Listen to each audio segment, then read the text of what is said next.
The waters of the Blue Nile. For millennia, this river has flowed down from the Ethiopian highlands, enriching the countries along its banks downstream. Now the Ethiopians say it's their turn. After completion of this project, the whole area beyond the mountain will be covered with water. The Grand Renaissance Dam project was announced last year by the Ethiopian government in a unilateral move that isn't sitting very well with its upstream neighbors, Egypt and Sudan, who say Ethiopia is threatening their greatest natural resource. What's undisputed, though, is the sheer size of this undertaking. This is the bridge that we are building in order to cross the Blue Nile. Francis Verdi works for the Italian construction firm building the dam. If they manage to stay on schedule, in 6 years' time, Ethiopia says it will be able to generate enough electricity to power the entire region. This is one of the largest dam in the world. We have just started the excavation of the main dam. We started also some excavation in the Saddle Dam, but we are still in the mobilization stage. Semegnu Bekele is in charge of overseeing this mammoth project. As he looks out over the river valley, he seems undaunted by the undertaking looming before him. Bekele has worked on 3 other dams in Ethiopia, but this will be his first attempt at damming the Blue Nile.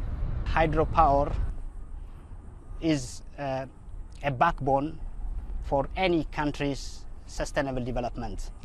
This Nile River originates from our country and flows without giving any benefit to us. Now we are able just to utilize or use this river.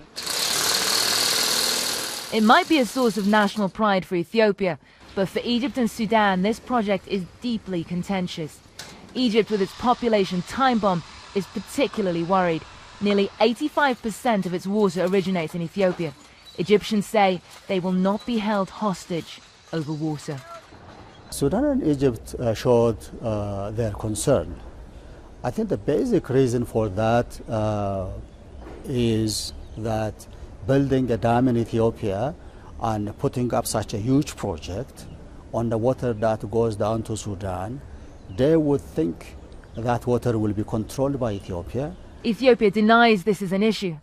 Further upstream, these machines, they say, will help them monitor the flow. Ethiopia's Prime Minister Meles Zenawi has dismissed these concerns and warned against what he called dam extremists. And well, he might. This dam project could potentially transform Ethiopia's economy. Hydropower is the cheapest electricity you can generate anywhere. So Ethiopia has huge advantages for that, and Ethiopia will export enough power to make a difference in the economy. The Ethiopian government is issuing bonds, and we're all buying bonds in order to chip in on this huge national project. But will that be enough? Some economists believe Ethiopia has only raised 10% of the project's total cost. And there are worrying reports that civil servants are being forced to contribute 1 month's salary, an accusation the government denies. Even more worrying, International Rivers, an organization working against destructive riverside projects, says an Ethiopian journalist, Riyad Alimu, has been jailed for daring to criticize the government's centerpiece project. Ethiopian authorities say Alimu is on trial over terror charges. What is not up for debate is how determined Ethiopia is to fulfill its aspiration as the battery of East Africa. And construction these days is not limited to the dam site. All over Addis Ababa, Ethiopia's capital, new buildings are rising. According to the African Development Bank, Ethiopia's economy last year grew by 7.5%. And although inflation also rose to 31.5%, the country has successfully grown its average income by 50% over the past decade. The International Monetary Fund is ringing alarm bells, though.